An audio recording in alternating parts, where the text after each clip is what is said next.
There are stories that live inside towns like infections, whispered through generations, half believed, half feared. In the small Pennsylvania town of Harrow's Hollow, one such story concerns a bridge that hasn't existed for 50 years. Locals call it Harrow's Crossing, a narrow iron truss bridge that once spanned the Ashwick River. It was condemned in 1973 after a school bus full of children never made it home from a Halloween party.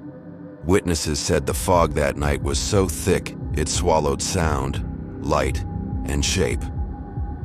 The driver misjudged the turn and went straight through the rail, plunging the bus into the black water below.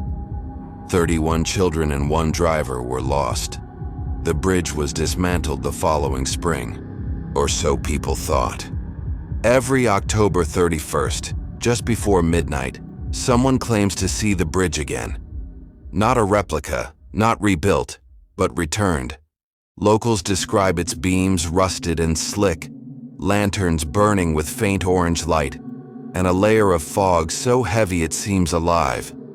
It appears only for an hour, and anyone who crosses it never comes back the same.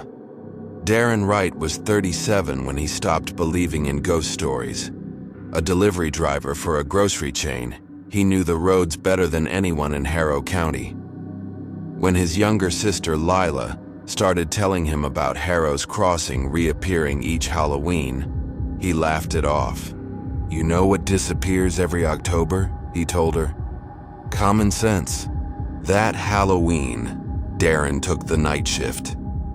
The forecast called for rain, and the dispatcher sent him through Harrow's Hollow to avoid the main highway, which was flooded. The shortcut would shave 20 minutes off his route. It was just after 11:45 p.m. when the storm worsened. Rain pounded the windshield, the wipers smeared more than they cleared, and the GPS stuttered. He slowed down near the turnoff.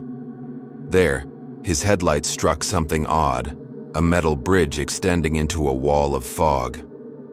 Darren froze. There shouldn't have been a bridge here. The county tore it down decades ago, but the GPS still showed a road continuing across. He rolled down his window. The air smelled of rust and river water. The rain had gone eerily quiet. Then came the laughter. It started faintly, like wind chimes, high-pitched, playful, children's laughter. He leaned out his window, scanning the fog.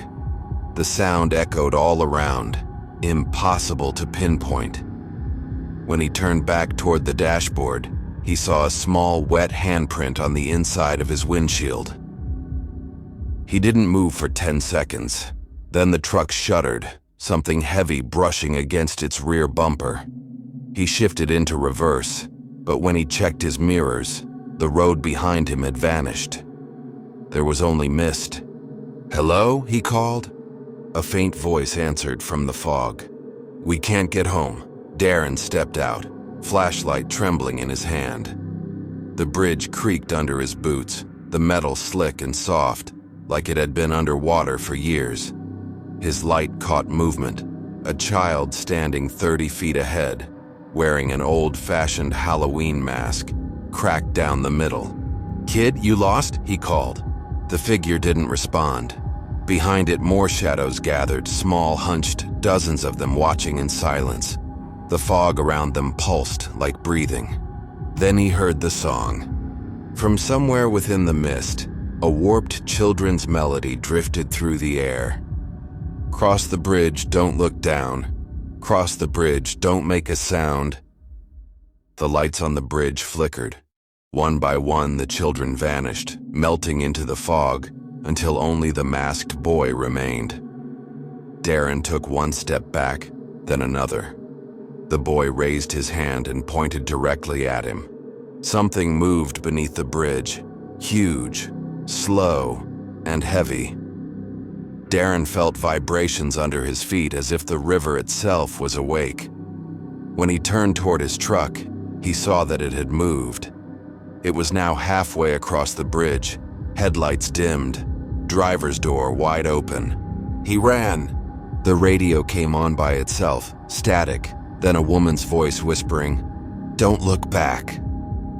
Darren didn't. He jumped into the cab, slammed the door, and floored the gas. But the truck didn't move forward. Instead, it lurched downward, as though the bridge were folding in on itself. He screamed, pressing the horn, the sound drowning in static and laughter. The next morning, Harrow's Hollow Sheriff's deputies found Darren's truck in the middle of the dry riverbed. The bridge was gone. The vehicle was intact, doors locked, headlights still faintly glowing.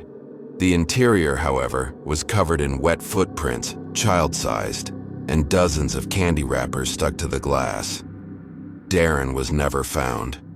Every year since, someone new reports seeing headlights vanish into the fog at Harrow's Hollow. The town finally sealed the road, but on Halloween nights, people still gathered near the barricades, waiting. Around midnight, the air grows cold. The fog thickens and faint children's laughter echoes from somewhere far beyond the trees. Those who've been brave or foolish enough to listen closely say they can hear the bridge creaking back into existence, just long enough for one more lost traveler to cross. And sometimes if the wind dies down, you can still hear that song. Cross the bridge, don't look down. Cross the bridge, don't make a sound. If you ever hear it, turn around, because Harrow's Crossing always collects what it's owed.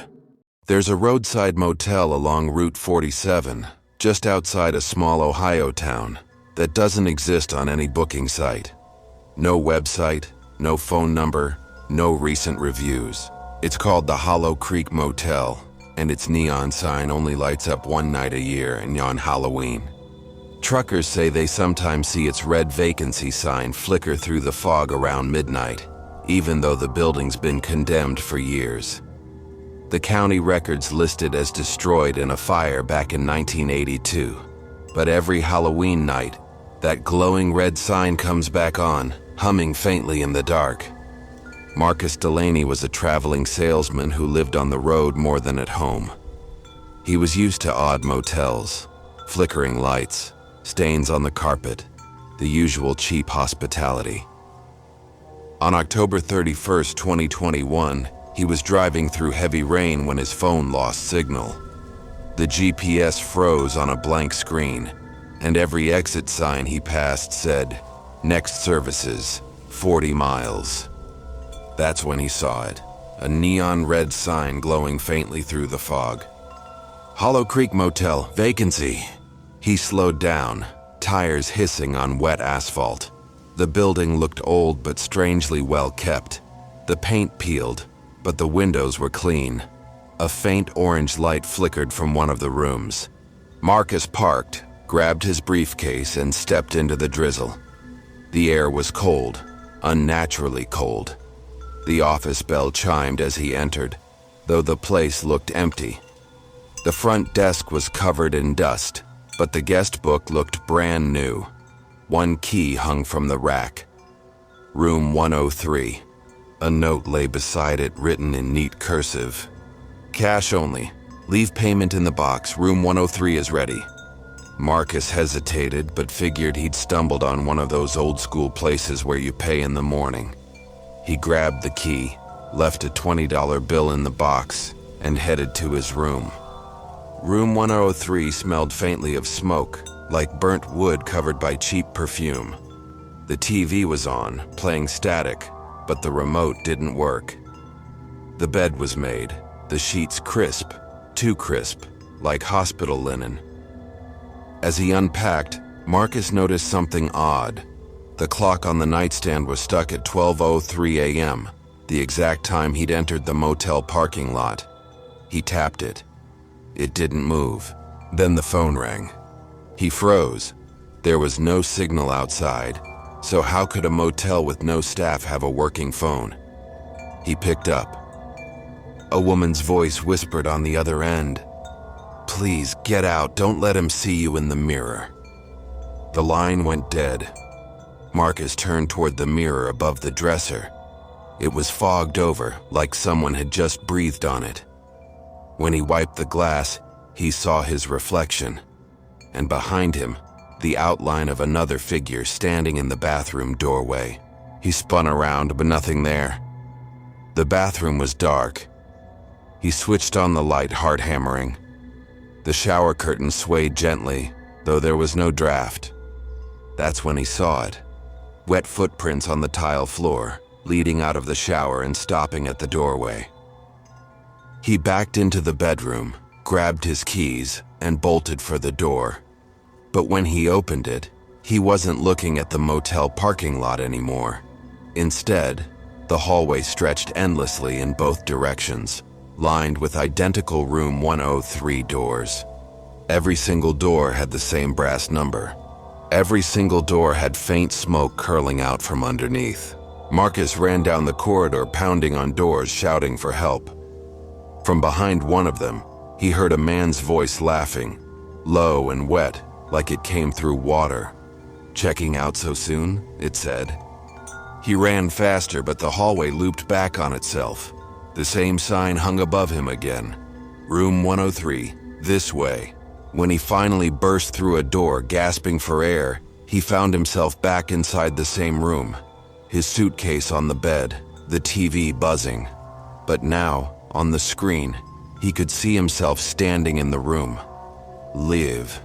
From a camera angle somewhere in the ceiling corner, he looked up. There was no camera, just a small blackened hole. The phone rang again. He didn't answer this time.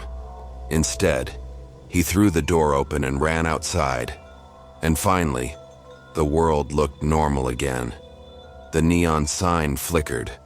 Rain fell hard. The night was silent. He sprinted to his car and sped off, heart racing. When police found the motel the next morning, it was just a burned-out shell. No neon sign, no doors, no room 103. Marcus's car, however, was found abandoned 5 miles down the road. The engine was running. His suitcase was in the back seat. On the passenger seat lay a motel room key, brass, tarnished, burned black, engraved with the number 103. And on his dashboard camera, the last frame showed something that investigators still can't explain. Marcus's reflection in the rearview mirror. Except he was sitting perfectly still, even as the camera recorded him getting out of the car. To this day, truckers still claim that when the fog rolls over Route 47, the red neon sign of the Hollow Creek Motel flickers back to life for a few seconds. And if you look closely at the front office window, you'll see a single key hanging on the rack. Room 103. It's always waiting. Every town has its Halloween tradition. In Brenton, Kansas, that tradition was the Hollis family corn maze, an endless labyrinth carved into 30 acres of farmland. Families came from miles away to get lost, to laugh, to scream, and to find their way out under the orange glow of harvest lights. But after Halloween night 1998, no one went back. Because 5 people entered that maze and only 4 came out. It was a crisp October evening, the kind that smells like bonfires and rain. The maze had been open for 2 weeks already, but Halloween was its grand finale, when they turned off most of the lights and called it the Midnight Challenge. You had to make it through the maze in complete darkness, guided only by the moon and a single glow stick given at the entrance. If you made it to the exit before 1 a.m., you got free tickets for next year. For teenagers like Logan, April, and Derek, it was tradition. They'd done it every year since middle school.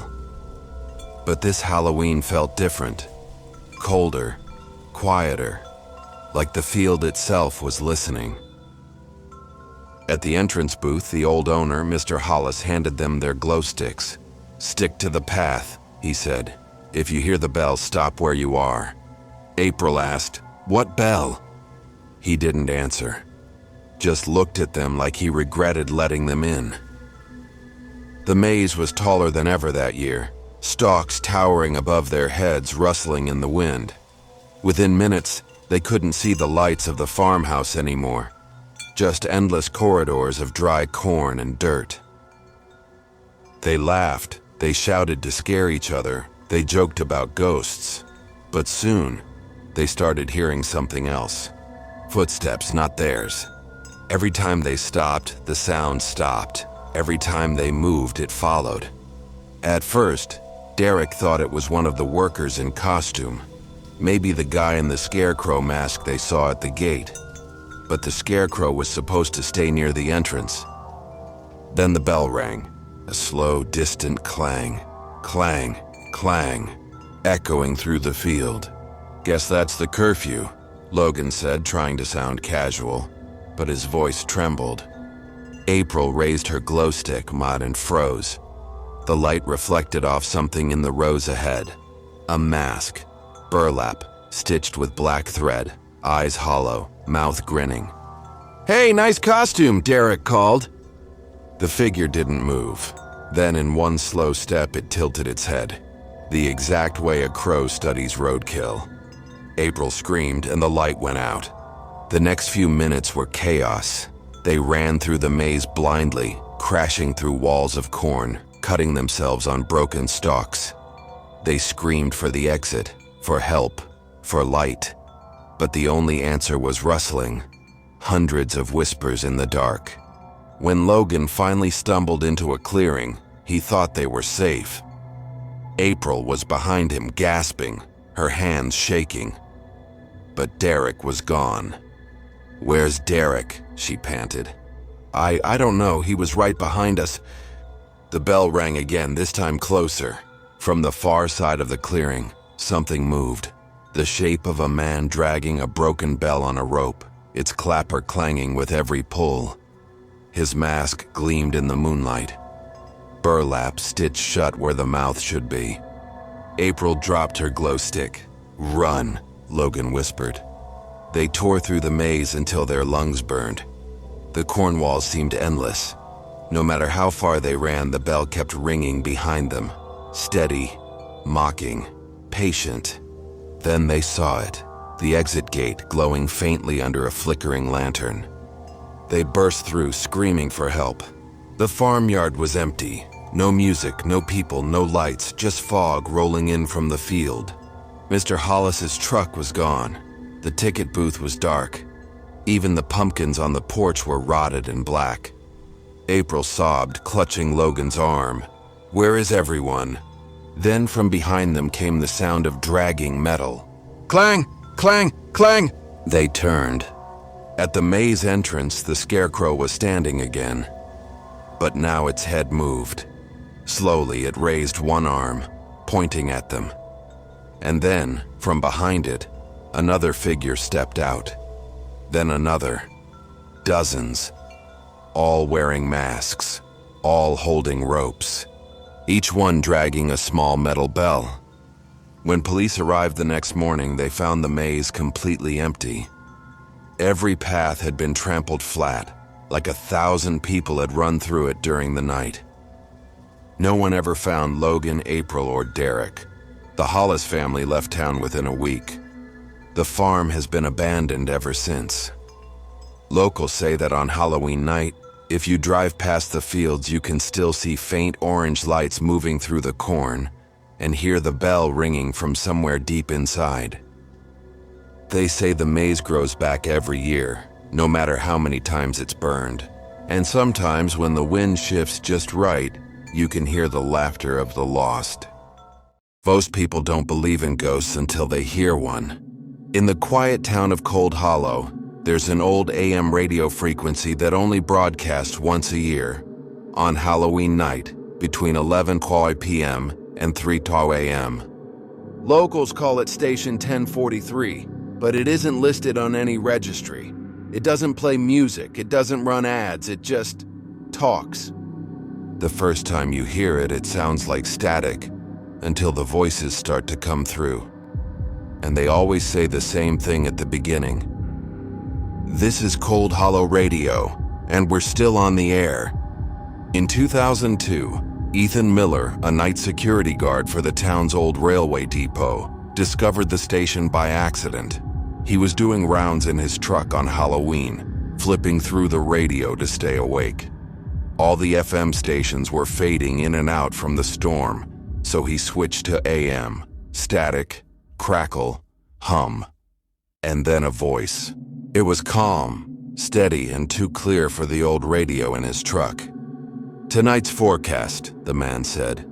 "Cold rain, low fog, and lost travelers on the road. If you're out there, keep your lights on." Ethan smiled, thinking it was some local Halloween prank. But the broadcast continued. "We've got a few lost souls calling in tonight. Let's see who's on the line."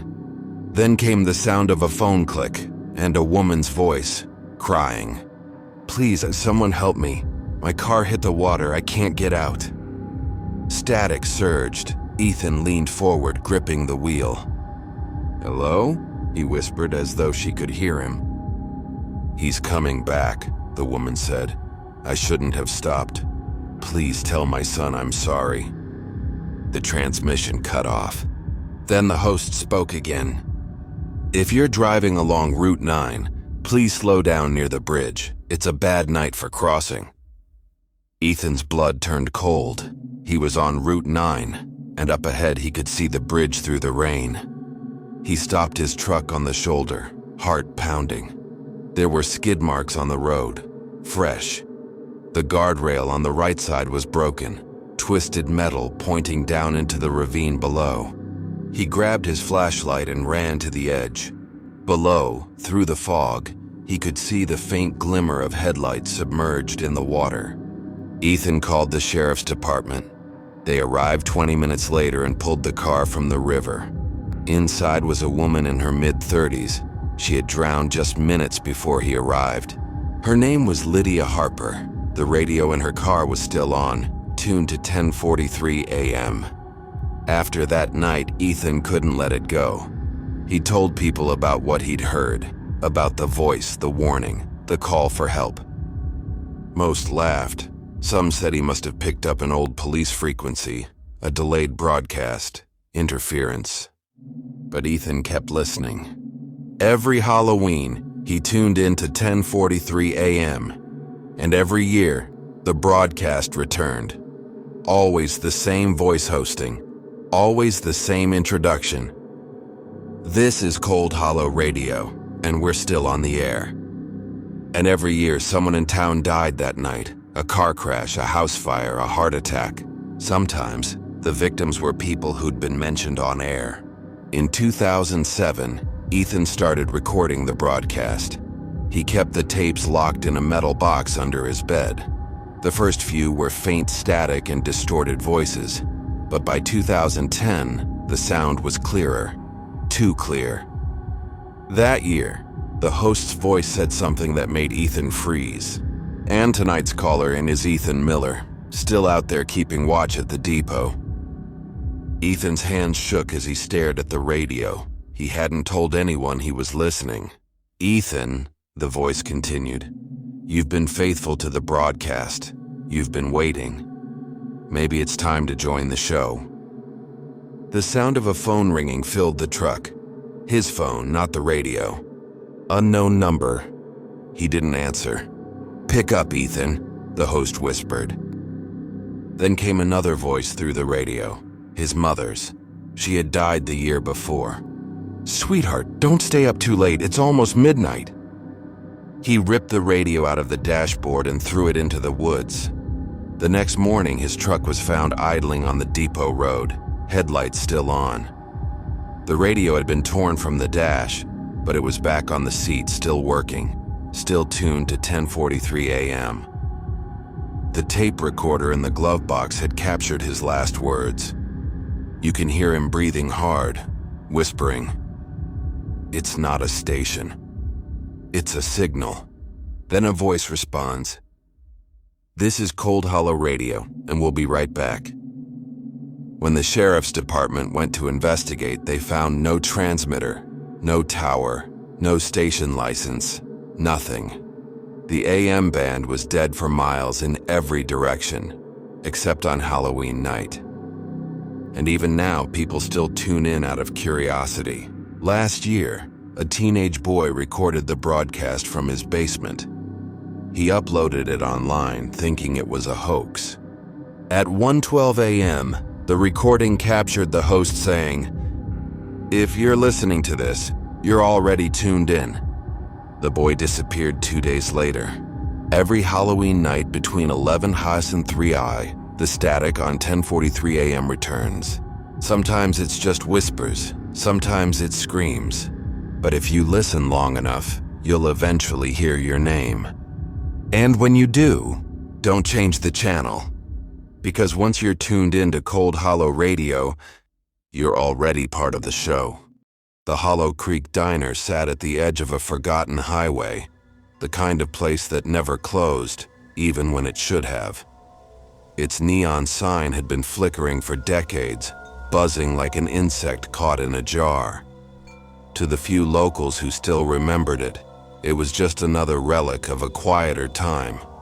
But to truckers who passed through after midnight, it was something else. A rumor, a test of courage. Because everyone knew, if you stopped there on Halloween night, you'd never be alone. Mara Jensen was the only waitress still working the overnight shift.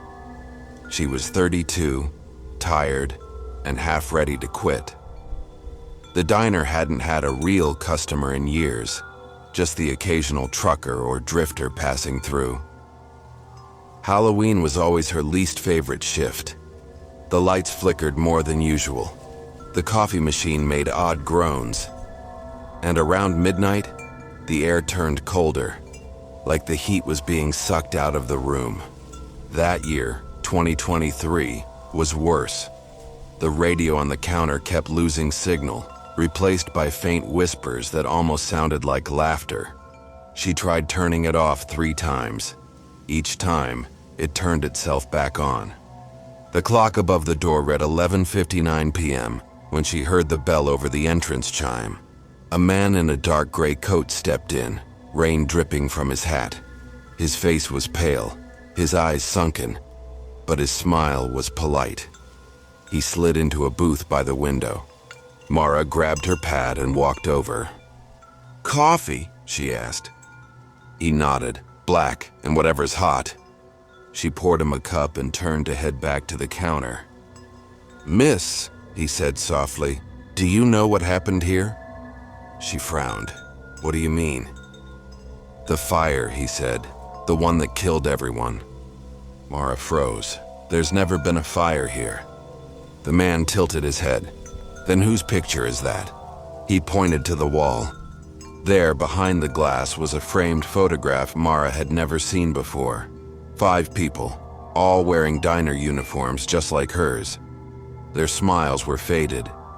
The caption at the bottom said, "Hollow Creek Diner Staff, October 31st, 1983. She laughed nervously. Must be something the owner put up.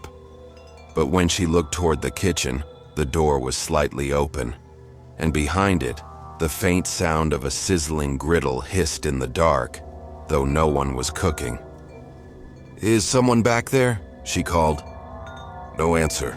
When she turned back, the man in the booth was gone. The coffee cup sat untouched, steam still rising from it. A truck pulled up outside, its headlights cutting through the rain.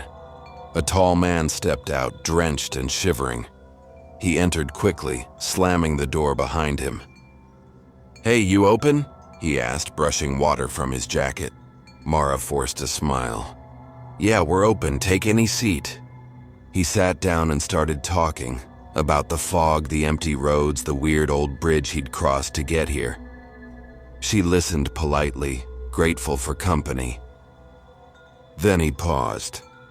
"You got someone else working tonight?" "No, just me." He frowned. "Thought I saw a guy in a gray coat sitting by the window." Her stomach dropped. "You did?" "Yeah," he said slowly. "But he went out just as I came in. Looked like he was staring at the woods." The diner went quiet. Outside, the fog thickened until the world vanished beyond the glass. Mara refilled his coffee, hands trembling slightly. Then she noticed something strange. The clock above the door hadn't moved since she'd served the first customer. It still read 12:03 a.m. The trucker noticed it too. "That clock broken?" I think so." He laughed nervously. "Weird. My watch stopped too." They both looked out the window. Through the fog, faint figures were moving, slow, unsteady shapes drifting toward the diner. At first, Mara thought it was the fog playing tricks. Then, she saw the truth. They were people, dozens of them. Their clothes burned, their faces blackened, their eyes glowing faint orange. The trucker stood up, backing away from the glass. "What the hell?" One of the figures pressed its hand against the window. The glass frosted instantly. Letters appeared on the surface, written in fog from the other side. "Still open?" The lights flickered, the air filled with smoke that smelled of burned coffee and hair. The man in the gray coat was standing at the counter now. Mara hadn't seen him come in. His face was blank, his voice calm. "You should have left when you had the chance." She stumbled backward, grabbing the trucker's arm. "We have to go." They ran for the door, but when she pulled it open, there was no parking lot outside, only darkness. The truck, the road, the trees, gone. Just blackness stretching forever and the faint sound of a diner bell ringing in the distance. The man in the coat walked toward them slowly, his eyes reflecting firelight. Behind him, the kitchen door burst open, flames spilling out like a wave. The photograph on the wall blackened and curled in the heat. The faces of the 5 workers faded one by one. Mara screamed as the heat rose, the air filled with static, and the radio on the counter came to life again. "Good evening," said the familiar voice from Cold Hollow Radio. "Tonight's last caller is checking out of Hollow Creek Diner. Let's thank her for staying with us." The next morning, Highway Patrol found a burned-out foundation where the diner once stood. No sign of fire trucks, no scorch marks on the surrounding grass. Just a coffee cup, still warm, sitting in the ashes. Inside it was a single brass key, engraved with the number 103. Some nights, truckers say the neon sign still flickers faintly in the fog, and the smell of bacon and burnt coffee drifts across the road. If you follow it and pull in, you'll see lights through the window and a waitress wiping down the counter. She'll smile and ask, "Coffee?" And if you're foolish enough to sit down, you'll never see the sun rise again. If you made it this far, thank you for spending your night with us. If these stories gave you chills, there's plenty more waiting. Don't forget to subscribe to Night Fear Stories for new terrifying tales every single night. Sleep well, if you can.